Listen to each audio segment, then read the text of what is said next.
আসসালামু আলাইকুম। সবাইকে স্বাগত জানাচ্ছি আমি নাইম ফাথম মুবিন। শুরুতে সংবাদ শিরোনাম। বাংলাদেশের সর্বশেষ গুরুত্বপূর্ণ আপডেট সংবাদে আপনাকে স্বাগত। শুরুতেই সংবাদ শিরোনাম, পরে বিস্তারিত। প্রথমেই জানিয়ে দিব, ৫ জেলায় কলেজ ছাত্রসহ ৫ জনকে পিটিয়ে হত্যা। আবারও বিএনপি সরকার ক্ষমতায়, দেশ জুড়ে আতঙ্কের একটি ভয়াবহ ত্রাসের রাজনীতি চলছে। আজ বাংলাদেশের ৫ জেলায় ৫ জনকে পিটিয়ে হত্যা করা হয়েছে। এই ঘটনায় সারা দেশ জুড়ে চরম অরাজনৈতিক বা রাজনৈতিক প্রতিটি মানুষ চরম আতঙ্কে বিরাজ করছে। এবারে জানাবো, মিয়ানমারের সীমান্তে নিরাপত্তা ও নজরদারি জোরদার করেছে সরকার, বললেন পররাষ্ট্রমন্ত্রী। মিয়ানমার সীমান্তে চলমান অস্থিরতা এবং উত্তেজনার পরিপ্রেক্ষিতে সীমান্তে নিরাপত্তা ব্যবস্থা আরও জোরদার করা হয়েছে বলে জানিয়েছেন পররাষ্ট্রমন্ত্রী ড খলিলুর রহমান। আজ পররাষ্ট্র মন্ত্রণালয়ে সাংবাদিকদের সঙ্গে আলাপকালে তিনি এমন তথ্য নিশ্চিত করেন। সম্প্রতি সময়ে আরাকান আর্মি এবং মিয়ানমারের জান্তা বাহিনীর মধ্যে যে ভয়াবহ সংঘর্ষ চলছে, সেই সংঘর্ষের ঘটনা যেন বাংলাদেশে আজ করতে না পারে, সেটি আসলে দেখতে হবে। এজন্য এই নিরাপত্তা ব্যবস্থা জোরদার করা হয়েছে।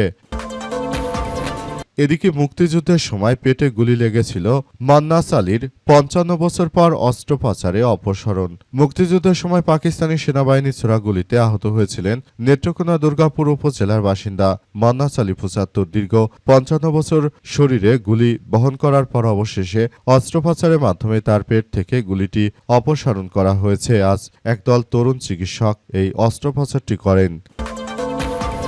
এরপর জানাবো, ভাড়া বাসায় যুবককে গলা কেটে হত্যা। ময়মনসিংহ নগরীর আকোয়া ৩৬ বাড়ি কলোনি এলাকায় একটি ভাড়া বাসা থেকে রাজীব আহমেদ ওরফে রুবেল নামে এক যুবকের গলা কাটা ও রক্তাক্ত মরদেহ উদ্ধার করেছে পুলিশ।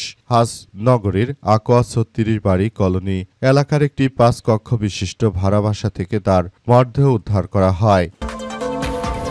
এবং সর্বশেষ জানাবো, চাঁদা দাবির অভিযোগে ফেজদা পিপলের সম্পাদক সাইফুল সাগর সহ ২ জনের বিরুদ্ধে মামলা, তদন্তে পিবিআই। চাঁদাবাজির দাবি ও মানহানির অভিযোগ এনে অনলাইন সংবাদ মাধ্যম ফেজদা পিপলের সম্পাদক ও প্রকাশক সাইফুল সাগর এবং ইনভেস্টিগেশন রিপোর্টার মোহাম্মদ ইউসুফের বিরুদ্ধে ঢাকার আদালতে মামলা দায়ের করা হয়েছে। আজ ঢাকার মেট্রোপলিটন ম্যাজিস্ট্রেট হাসিবুজ্জামানের আদালতে মস্তুল ফাউন্ডেশনের পক্ষে আবু মোহাম্মদ কামরুজ্জামান মামলা দায়ের করেন। বাদীর জবানবন্দি গ্রহণের পর আদালত অভিযোগটি আমলে নিয়ে পিবিআইকে তদন্তের নির্দেশ দিয়েছে। আদালত আগামী ১০ই আগস্টের মধ্যে তদন্ত প্রতিবেদন দাখিলের নির্দেশ দিয়েছে। বাদীপক্ষের আইনজীবী মোহাম্মদ আজাদ রহমান বিষয়টি নিশ্চিত করেছেন। মামলার আবেদনে অভিযোগ করা হয়েছে, বিভিন্ন প্রতিবেদন তৈরির উদ্দেশ্যে অভিযুক্তরা মাস্তুল ফাউন্ডেশনের কার্যালয়ে গিয়ে সংবাদ প্রকাশের জন্য ২০,০০০ টাকা, প্রেস বিজ্ঞপ্তি প্রকাশের জন্য ১৫,০০০ টাকা এবং বিভিন্ন কারণে আরও ৫০,০০০ টাকা এছাড়া লক্ষ লক্ষ টাকা প্রতিষ্ঠানটির প্রায় ২০ কোটি টাকার আর্থিক ও সুনামগত ক্ষতি করেছে। প্রিয় দর্শক, এতক্ষণ শুনছিলেন সংবাদ শিরোনাম, এবারে বিস্তারিত। তবে তার আগে বন্ধুরা, অনুরোধ থাকবে এই সংবাদটিতে একটি লাইক দিন। এই চ্যানেলে আপনি নতুন হয়ে থাকলে আমাদের সংবাদটি দেখতে দেখতে চ্যানেলটি সাবস্ক্রাইব করে রাখুন। কমেন্ট করে বন্ধুরা আপনার মূল্যবান মতামত জানিয়ে দিন আপনি বিশ্বের কোন দেশ থেকে বা বাংলাদেশের কোন স্থান থেকে আমাদের সংবাদটি দেখছেন এবং শুনছেন। আর বন্ধুরা, সংবাদটি আপনার সোশ্যাল মিডিয়া ফেসবুকে শেয়ার করে বন্ধুদেরও দেখার সুযোগ করে দিন।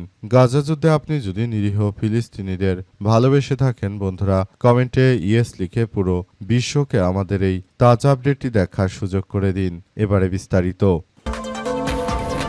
ভাড়া বাসা থেকে যুবকের গলা কাটা লাশ উদ্ধার। ময়মনসিংহ নগরীর আকোয়া ৩৬ বাড়ির কলোনি এলাকায় একটি ভাড়া বাসা থেকে রাজীব আহমেদ ওরফে রুবেল নামের এক যুবকের গলা কাটা রক্তাক্ত মরদেহ উদ্ধার করেছে পুলিশ। আজ দুপুরে নগরীর আকোয়া ৩৬ বাড়ি কলোনি এলাকায় একটি ৫ কক্ষ বিশিষ্ট ভাড়া বাসা থেকে তার মরদেহ উদ্ধার করা হয়। চাঞ্চল্যকর হত্যাকাণ্ডের ঘটনায় জিজ্ঞাসাবাদের জন্য ২ জন পুলিশ হেফাজতে নেওয়া হয়েছে। তবে হত্যার প্রকৃত কারণ এখনো নিশ্চিত হওয়া যায়নি। পুলিশ বলছে, বিভিন্ন তথ্যপত্র আলামতের ভিত্তিতে তদন্ত এগিয়ে চলছে। নিহত রাজীব আহমেদ ওরফে রুবেল ৪০ নগরীর আরকে মিশন রোড এলাকায় মৃত আব্দুল হামিদের ছেলে বলে জানা গেছে। তার পরিবারের সদস্যরা বিষয়টি নিয়ে অনেক কান্নাকাটি করছে। তবে এই ধরনের ঘটনা আসলে সবার মনেই ব্যথিত করেছে।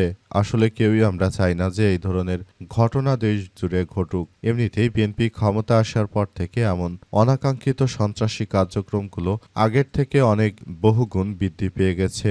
এসব সন্ত্রাসী কার্যক্রমের কারণে মূলত সারা দেশ জুড়ে এবার অনিরাপত্তার একটি বলয় তৈরি হয়েছে।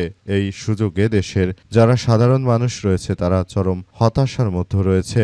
অতীতে কিন্তু বাংলাদেশে এত বিপুল পরিমাণ মানুষ হত্যার রেকর্ড কখনো করা হয়নি। আমরা যতটুকু 2006 সালের পর থেকে যতদিন পর্যন্ত আওয়ামী লীগের সরকার ক্ষমতায় ছিল দেশে কিন্তু এমনভাবে মানুষ হত্যার কোনো ঘটনা আসলে দেখা যায়নি। কিন্তু এখন যেভাবে হত্যা, দর্শন, রাহাজানি সহ বিভিন্ন ঘটনাগুলো পর্যায়ক্রমে ঘটছে এটি আসলে আমাদের সবার জন্য এক ভয়াবহ বার্তা দিয়ে যায়। আমরা এই ঘটনাকে কোনোভাবেই ভালো হিসেবে দেখতে পারি না। আমরা মনে করি বাংলাদেশ থেকে এই ধরনের সন্ত্রাসী কার্যক্রমগুলো, মানুষ হত্যার মতো জঘন্য ঘটনাগুলো অচিরেই বন্ধ হবে এবং এই ঘটনা আমরা আসলে সবাই খুব বেশি হতাশার মধ্য দিয়ে যাচ্ছি এবং এই ঘটনা আমাদের সবার মনেই দাগ কেটে গেছে।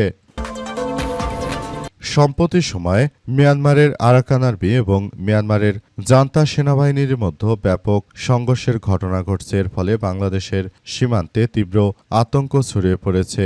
বিশেষ করে মিয়ানমারের জান্তার বা মিয়ানমারের সেনাবাহিনীর সরকার ব্যাপক আকারে মিয়ানমারের এসব জায়গাগুলোকে লক্ষ্য করে বিমান হামলা চালাচ্ছে। আর এই বিমান হামলায় আসলে ধরাশায়ী হচ্ছে মিয়ানমারের বর্তমান যে সশস্ত্র সন্ত্রাসী গোষ্ঠী আরাকান আর্মি। আরাকান আর্মির বিভিন্ন স্থাপনা লক্ষ্য করে বিমান হামলা চালাচ্ছে মিয়ানমারের সরকার বা জান্তা বাহিনী। এই ঘটনার মধ্য দিয়ে মূলত নতুন করে আবারও একটি ভয়াবহ কার্যক্রম সৃষ্টি হয়েছে।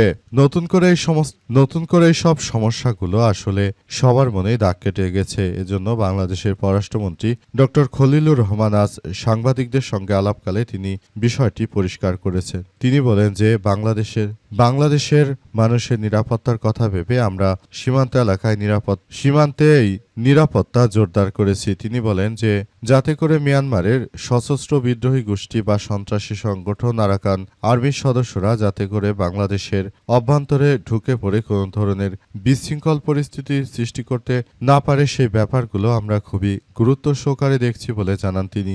এছাড়াও তিনি জানিয়েছেন, আমরা আসলে বলতে চাই আমরা সবকিছু খুব সুন্দরভাবে নিয়ন্ত্রণ করার প্রচেষ্টা চালিয়ে যাচ্ছি।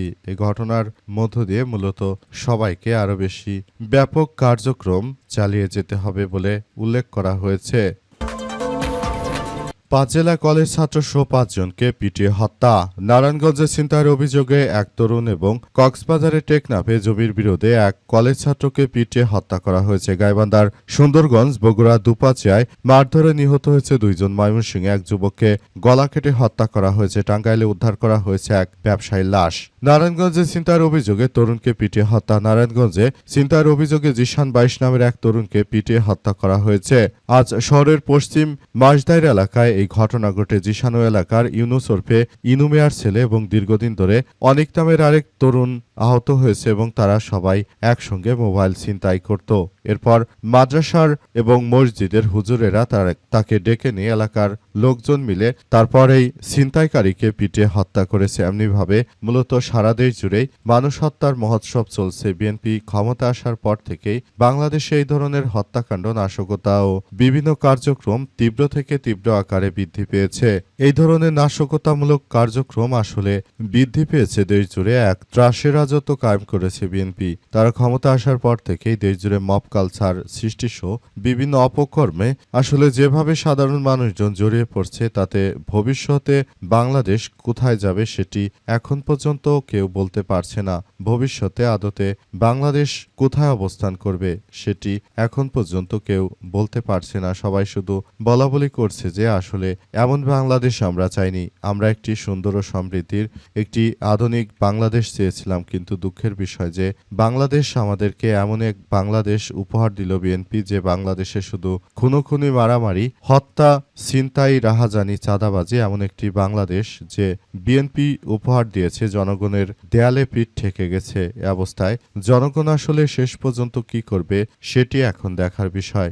জনগণ কি আদৌ বিএনপির এই ক্ষমতাকে মেনে নিয়ে চুপচাপ থাকবে নাকি বিএনপির বিরুদ্ধে তারা আবার রাস্তায় নেমে আসবে সেটি এখন পর্যন্ত আসলে বলা যাচ্ছে না। এটি দেখার জন্য আরও সময় অপেক্ষা করতে হবে। শেষ পর্যন্ত বিষয়গুলো নিয়ে সবাই খুবই অসহায় এবং হতাশার মধ্যে পড়েছে। পুরো পরিস্থিতি দেখা যাক শেষ পর্যন্ত কোন দিকে যায় সেটি এখন পর্যন্ত আসলে বলা যাচ্ছে না।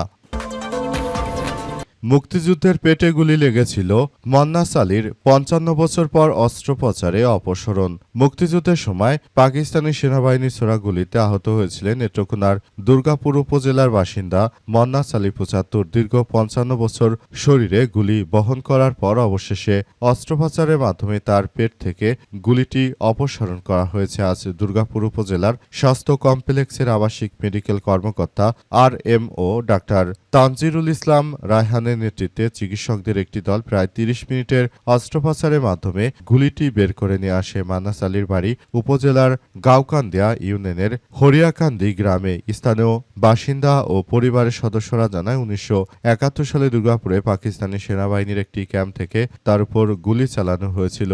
এই ঘটনায় তিনি গুরুতর অসুস্থ হয়ে পড়েছিলেন। তবে দীর্ঘদিন তিনি ভোগার পর অবশেষে তিনি সুস্থ হয়ে ওঠেন। তবে স্বাধীনতার ওই সময় তার পেট থেকে আর গুলি বের করা সম্ভব হয়নি। এই ঘটনায় তিনি গুলি পেটে নিয়ে দীর্ঘ ৫৫ বছর ধরে আসলে ছিলেন। অবশেষে তিনি টাকা পয়সা জমিয়ে নতুন করে এই অস্ত্রোপচারের সিদ্ধান্ত গ্রহণ করেন এবং তাকে অপারেশন করে তারপর তার পেট থেকে গুলিটি বের করা হয়েছে। এই মুক্তিযোদ্ধা এতদিন ধরে কষ্টে ছিল, কিন্তু তিনি আসলে গুলিটি বের করতে পারেননি, হয়তোবা অর্থ সংকটে। কিন্তু কি কারণে তিনি এতদিন ধরে অস্ত্রোপচার করাননি সেসব বিষয় নিয়ে এখন পর্যন্ত কোনো খুলাসা করেনি তার পরিবারের পক্ষ থেকে। শুধুমাত্র আমরা যতটুকু তথ্য জেনেছি যে তার অস্ত্রোপচার করে গুলিটি পেট থেকে বের করা হয়েছে। দীর্ঘদিন ধরে প্রায় ৫৫ বছর ধরে তিনি পেটে গুলি নিয়ে এতদিন স্টে করছিলেন। অবশেষে তার সেই গুলিটি সফল অস্ত্রোপচারের মাধ্যমে বের করে নিয়ে এসেছে একদল তরুণ চিকিৎসক। তারা বলছে যে তার মতো ব্যক্তির কাছ থেকে আমাদের অনেক কিছু শেখার আছে, কারণ তিনি দেশের জন্য যে জীবন উৎসর্গ করতে চেয়েছিলেন সেটা থেকে আমরা অনুপ্রাণিত হতে পারি।